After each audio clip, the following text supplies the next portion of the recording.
साये के साथ रहने वाले, स्तुति विद्या और सदग्रंथ पाठ कर हमें ज्ञान प्रदान करने वाले स्वामी परमानंद बाबा को आमंत्रित करते हैं। स्वामी परमानंद बाबा।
अपने आवास में विराजमान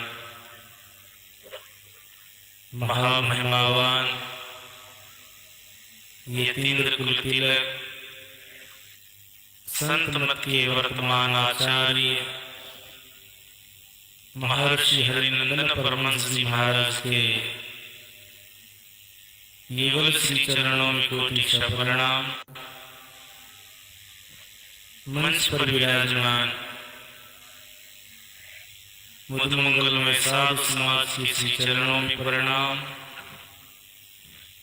परम आदरणीय सत्संग प्रेमी महान भावों तथा आदरणीय माताओं एवं भक्तिमती बहनों,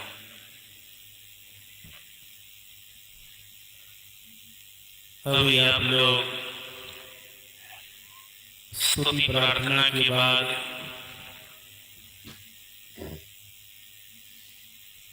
सबसे पहले वेद दर्शन योग से पाठ श्रवण किया, फिर सत्संग योग से उपनिषद मंत्र का पाठ हुआ, संतवाणी का पाठ हुआ, वो भी आप लोगों ने श्रवण किया।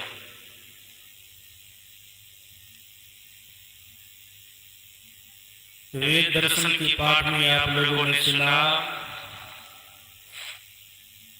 वेद को जीव के लिए सदा का सुख माननी है, अखंड सुख माननी है, नित्य सुख माननी है। चाहिए भी ऐसा ही।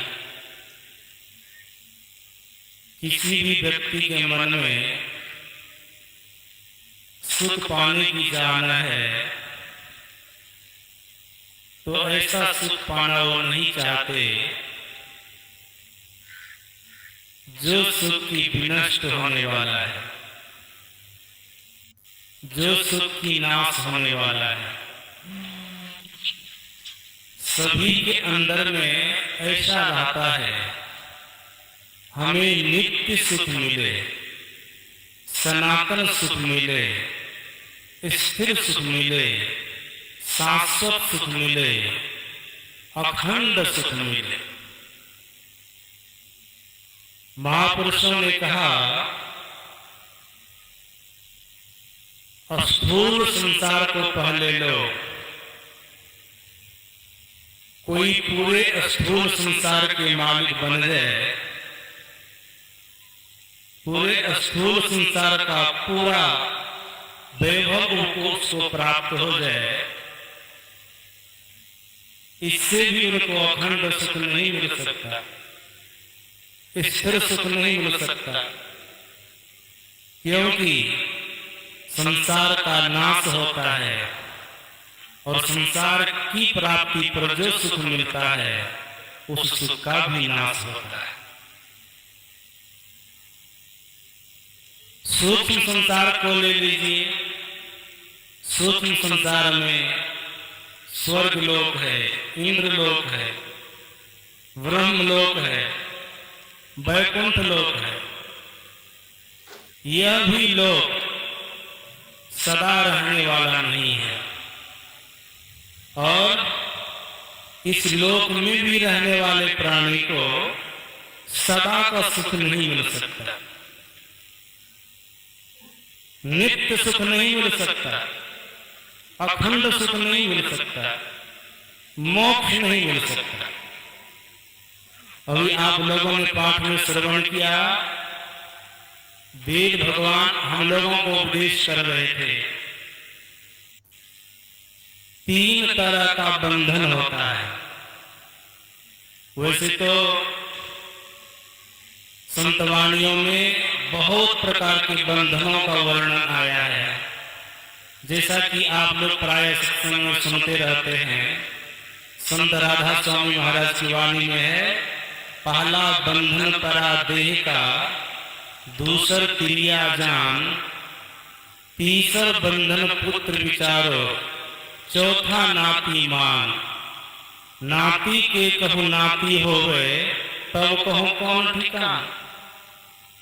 बंधन तो बहुत प्रकार का है, लेकिन अभी जो आप लोग पाठ में श्रवण किए, वेद भगवान की वाणी में जो आप लोग सुने, मुख्य रूप में 3 तरह का बंधन,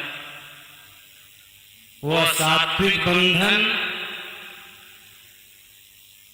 तामस बंधन और मध्यम बंधन, राजसी बंधन।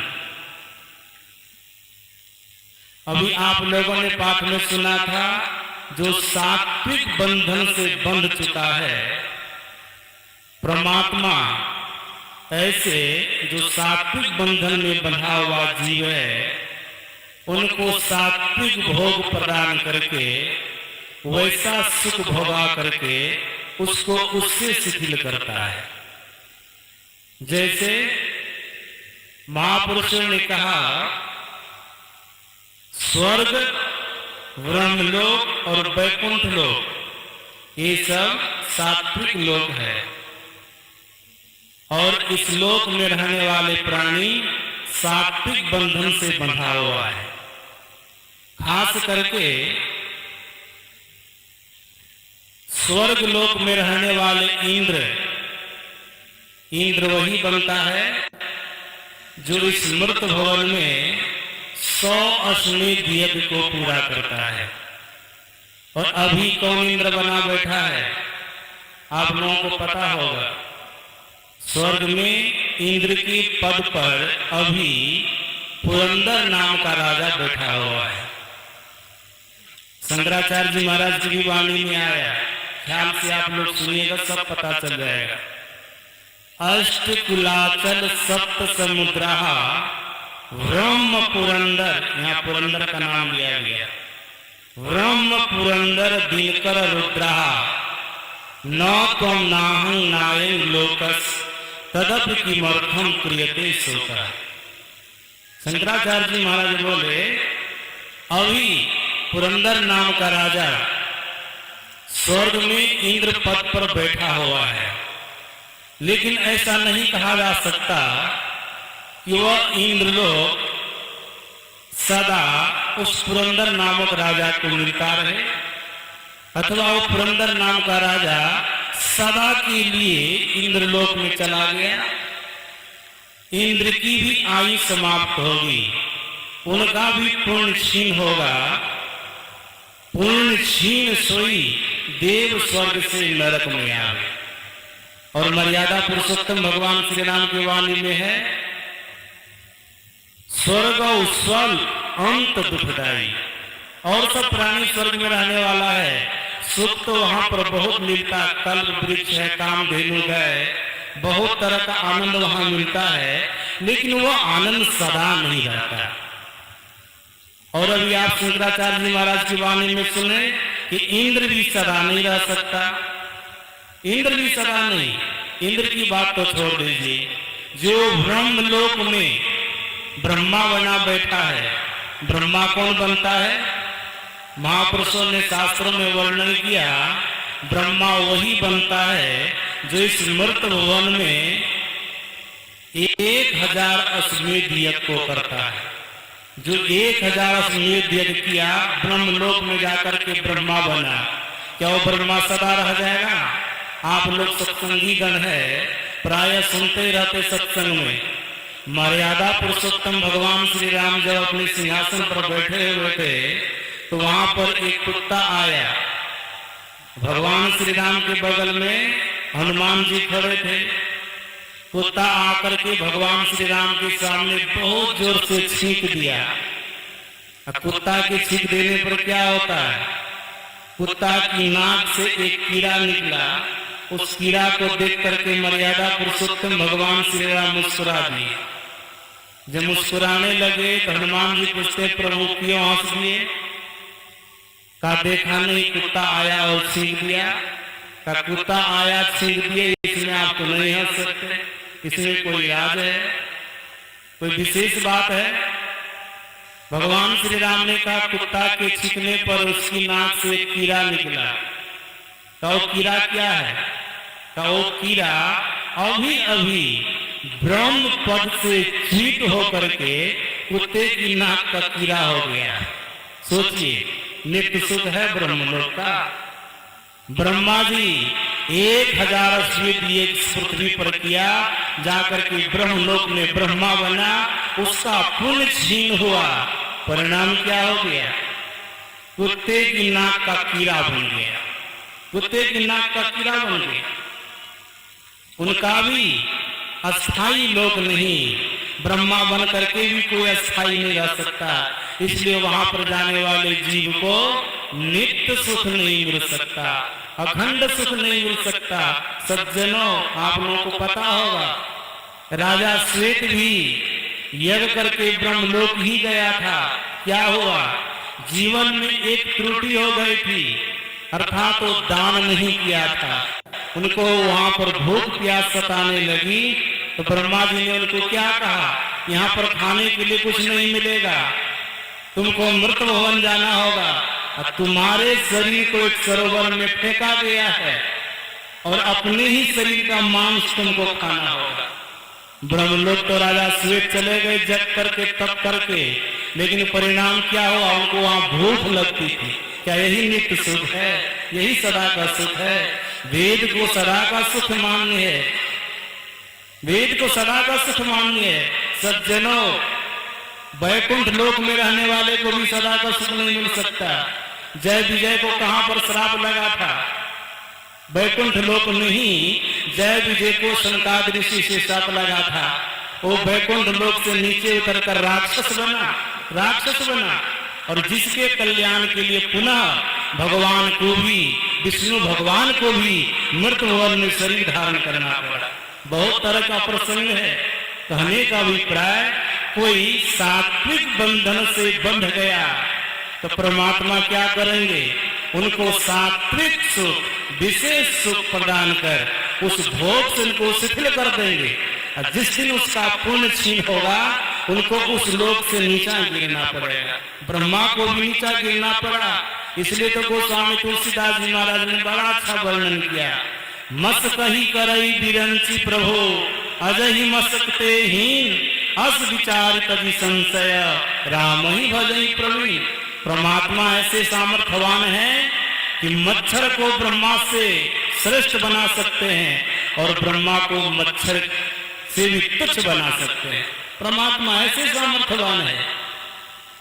इस सब में परिवर्तन होते रहता है। ये सात्विक बंधन के अंतर्गत कोई बंद करके ऐसे सुख को भोगता है, ऐसे सुख को भोगता है। फिर कहते मध्यम श्रेणी का जो पास है, बंधन है, कहते ऐसे जीव को, मध्यम श्रेणी का पास मतलब जो बहुत कम पाप किया, बहुत कम पुण्य किया, यानी वो दोनों बराबर है। वेद भगवान कहते ऐसे जीव को परमात्मा विविध प्रकार की जोनियों में भेज करके विविध प्रकार के शरीरों को धारण करवाकर उसको भुगवाते हैं। फिर कहते जो निकृष्ट श्रेणी का पास है, जो नीचे श्रेणी का बंधन है, अर्थात जो दिन रात पाप कर्मों में ही लिप्त रहता है, कभी भी अपने जीवन में पूर्ण कर्म की बात को सोचा भी नहीं, परमात्मा की भक्ति को सोचा भी नहीं। वेद भगवान कहते हैं निकृष्ट बंधन से बंधा है, तामस बंधन से बंधा है। तामस बंधन से बंधने वाले को परमात्मा क्या करते हैं? जैसे पुण्यात्मा को स्वर्ग भेज करके पुण्य फल भोगवा करके उनके पुण्य को नष्ट करवा देते हैं परमात्मा, उसी प्रकार से पापी को नरक में भेज करके कीड़ा बनवा करके, पिल्लू बनवा करके, अर्थात निकृष्ट से निकृष्ट जीव को बनवा करके उसको शरीर धारण करवा करके उस प्रकार के दुख से शिथिल करते हैं। परमात्मा ऐसा है। हमारे कहने का अभिप्राय सज्जनों कि वेद को सदा का सुख मान्य है, और वेद भगवान का कहना है किसी भी लोकांतर में जाओगे तुमको सदा का सुख नहीं मिलेगा, नित्य सुख तुमको नहीं मिलेगा। तो नित्य सुख कैसे मिले? जीव आवागमन से कैसे छूटे? इनको मोक्ष स्वरूप परमात्मा का दर्शन कैसे हो? जीव का कल्याण कैसे हो? इसके लिए आप लोगों ने पाठ में श्रवण कर रहे थे शिव और ब्रह्मा जी का संवाद। ब्रह्मा जी सृष्टि की रचना करने वाले हैं। सभी जीव को दुखी देकर ब्रह्मा जी एक बार शंकर जी भगवान के पास गए। भगवान शंकर के पास जाकर के बोलते, भोलेनाथ मैं आपके पास एक जिज्ञासा लेकर के आया हूँ। भगवान भोलेनाथ ने कहा बताओ क्या जिज्ञासा है? तुम्हारी क्या जिज्ञासा है बतलाओ। भगवान शंकर ने कहा कि अपनी जिज्ञासा बतलाओ। तो इस पर ब्रह्मा जी ने कहा देखिए मैंने सृष्टि तो कर दी, सृष्टि के अंतर्गत जीव दुखी है, उनको सुख कैसे मिलेगा? और कैसा सुख?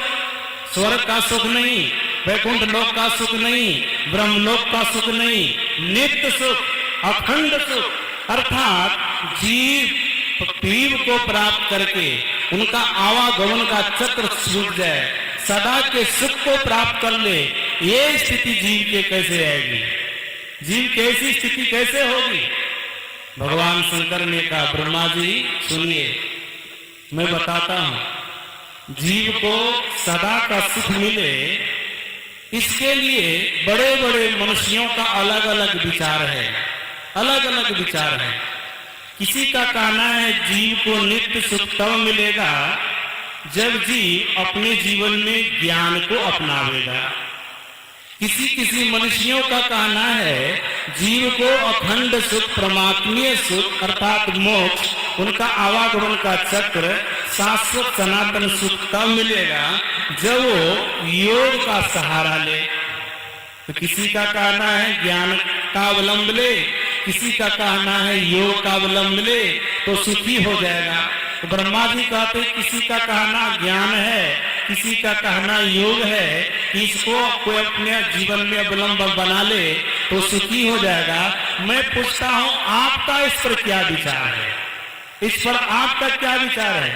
तो भगवान शंकर ने कहा योगहीनं कथं ज्ञानम मोक्षदं भवति हभो योगोपि ज्ञानहीनस्तु न क्षमो मोक्ष कर्मणि तस्मात् ज्ञानम च योगम च मुमुक्षुर दृढ़म अभ्यसे।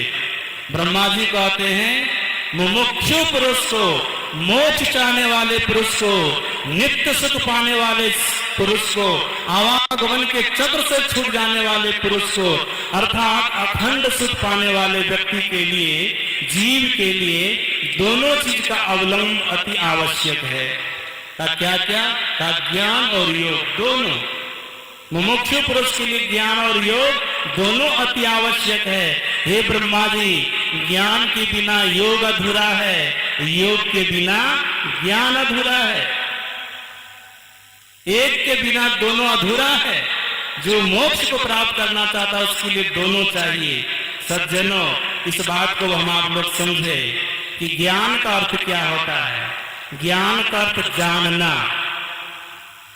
ज्ञान का अर्थ जानना।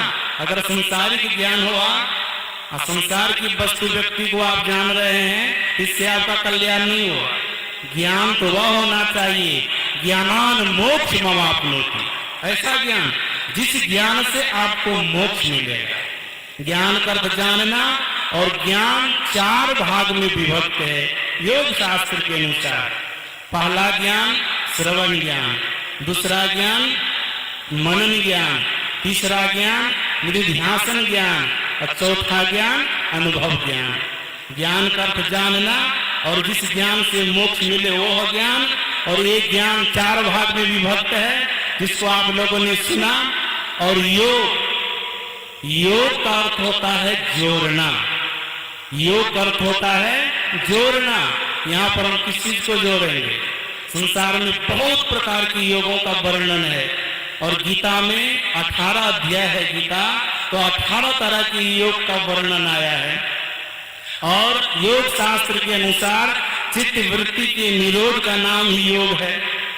योग बहुत तरह से लोग समझते हैं और योग को समझाया जाता है। योग का बहुत अर्थ होता है, लेकिन यहाँ जो योग करने की बात है वह योग क्या है? तो यहाँ भी जोड़ने की बात है। क्या जोड़ेंगे? कहते ईश्वर अंश जीव अविनाशी। ईश्वर का अंश ये जीवात्मा है, परमात्मा से विलग हो गया है, परमात्मा से बिछुड़ गया है।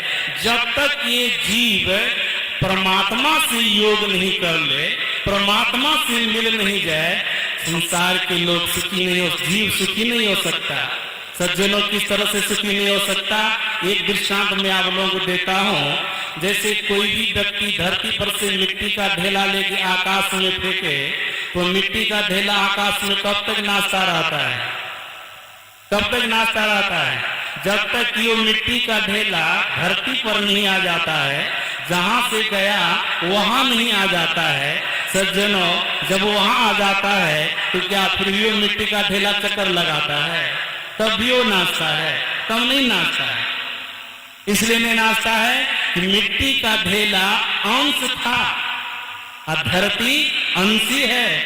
यहाँ से मिट्टी का ढेला आकाश में गया, और अपने जीवन में सत्य को धारण करो, झूठ को छोड़ दो, ये पालन करना होगा। ये संयम के अंतर्गत है। सज्जनों, कोई भी बीमार आदमी है वो रोग से मुक्त तब होगा जब उनको जो डॉक्टर संयम बतला दिए हैं वो संयम से औषधि को खाएगा। उसी प्रकार से किसी का आवागमन का रोग, भारी रोग, भारी दुख, भारी संकट उसका तब मिटेगा, आवागमन का चक्र उनका तब छूटेगा जब उनको सदगुरु जैसा बतला दिए संयम से रहने के लिए, वैसा वो संयम से रहे। पाप कर्मों से अपने को अलग रखे, पाप कर्मों से अपने को अलग रखे। यहाँ पर बोले सत्य अहिंसा, सत्य बोलो, अहिंसा धर्म का पालन करो। यानी किसी जीव को मन से वचन से किसी भी तरह से दुख नहीं दो। अगर तुम कर्म से पाप करते हो, हिंसा करते हो, तो क्या होगा? इसकी व्याख्या बहुत है। संत कबीर साहब की वाणी में है, कहता हो कहीं जात हो, कहा जो मान हमार, जाका अगर तुम काटियो सो फिर काट तुहार। चलिए मैं समास में कह देता हूँ। यहाँ पर सत्य अहिंसा अस्तेय, चोरी नहीं करनी चाहिए, ब्रह्मचर्य का पालन करना चाहिए। योगी को जो योग करना चाहता है, जो संसार से मुक्त होना चाहता है, ब्रह्मचर्य का पालन, अपरिग्रह, आवश्यकता से अधिक धन का संग्रह नहीं करना चाहिए। ये यम के अंदर जो संयम बतलाया है उसको करना चाहिए। फिर नियम का भी 5 भेद बतलाया है। नियम का 5 भेद क्या है? शौच, संतोष, स्वाध्याय, तप और ईश्वर प्रणिधान। शौच बाहर भीतर की पवित्रता, संतोष यानी संतोष धारण करना चाहिए, हाँ है नहीं करना चाहिए। जो 10 20 50 बैसत होई हजार तो लाख मंगेगी, कोटि अरब खरब असंख्य धारापति की पति होने की चाह जगेगी। अगर तृष्णा बढ़ती जाएगी तो फिर आपको सुख मिलने वाला नहीं है। क्या सुख मिल सकता है क्या? कोई व्यक्ति चाहे कि अग्नि बुझ जाए, अब प्रज्वलित अग्नि है, उसमें घी की आहुति दे रहा है, अब मन में सोचे कि आग बुझ जाए, ये संभव है? आग नहीं बुझेगी। महापुरुषों ने कहा हमारी आपकी जो तृष्णा है ये प्रज्वलित अग्नि के समान है, और संसार की वस्तु जो है वो घी के समान है। कितना भी आपको मिल जाए तो आपकी तृष्णा बुझने वाली नहीं है। इसलिए संतोष धारण करो, शौच संतोष स्वाध्याय, अच्छी पुस्तकों का अध्ययन करो जिससे कि तुम्हारा मन साधना में लगे, तुम साधन भजन कर सको, तुम्हारा मन ध्यान में लगे। ऐसी पुस्तकों का अध्ययन करो, तप करो। तब कौन? कहा देव द्विज गुरु प्राज्ञा पूजनम शौचमार्जनम ब्रह्मचर्य महिषा च शारीरम तप उच्यते। कहते ऐसा तप करो। बाहर में बहुत प्रकार का तप होता है, उस तप को छोड़ो, उस तप को छोड़ो। उस तप से तुमको मुक्ति मिलने वाली नहीं है। तप के ही प्रभाव से ब्रह्मा जी सृष्टि की रचना करते, तप के ही प्रभाव से भगवान विष्णु सृष्टि का पालन करते, तप के ही प्रभाव से भगवान शंकर सृष्टि का संहार करते हैं। लेकिन तुलसीदास जी महाराज कहते तप, बाहरी तप किया, ऐसी ऐसी शक्ति को प्राप्त कर लिया, लेकिन जग पेखन तुम देख निहारे, विधि हरि शंभु नचाव निहारे, तेव न जानत मर्म तुम्हारे। तप के प्रभाव से बाहर में सब हो सकता है, लेकिन परमात्मा के मर्म को हम जान जाए ऐसा नहीं हो सकता। ये तप नहीं, देव द्विज गुरु प्राज्ञ, ऐसा तप करो। इसको कहते शारीरम तप उच्यते, ये शारीरिक तप है। उसके बाद कहते हैं ईश्वर प्रणिधान, अपने चित्त को ईश्वर में लगाओ। सज्जनों, इस तरह से अगर हम लोग करते रहेंगे, हम साधना में आगे बढ़ते रहेंगे, अंततो गत्वा हमारी मुक्ति होगी, हम सदा के सुख को प्राप्त करेंगे। बोलिए प्रेम से श्री सद्गुरु।